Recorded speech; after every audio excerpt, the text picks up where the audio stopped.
Oggi è una giornata storica. Stop al progetto dell'inceneritore di smaltimento fanghi di Eni Rewind a Marghera. A esprimere parere negativo la Commissione regionale con il Comitato Tecnico di Valutazione di Impatto Ambientale, decisione che di fatto interrompe e boccia senza se e senza ma l'iter delle autorizzazioni che fino ad oggi erano in corso. Il Comitato Tecnico ha ritenuto che non siano state acclarate tutte le garanzie dell'impatto ambientale e sanitario del progetto proposto da Eni. Tra i principali aspetti considerati non chiariti, la combustione dei FAS a temperature ritenute insufficienti per una completa degradazione delle molecole inquinanti.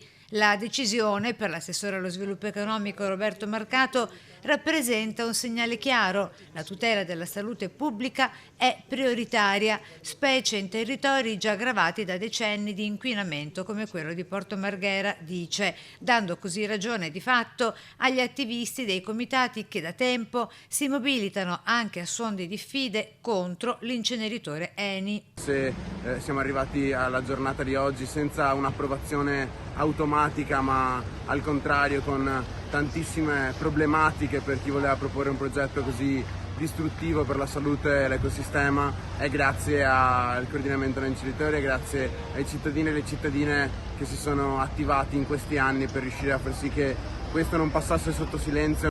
Attivisti che si sono mobilitati anche in mattinata, vista la convocazione del citato Comitato Tecnico Regionale, organizzando prima il presidio a San Tomà nei pressi di Palazzo Balbi a Venezia, poi il blitz lungo il Ponte degli Scalzi, con tanto di striscione e bandiere gialle con le scritte "Veleni, no inceneritore".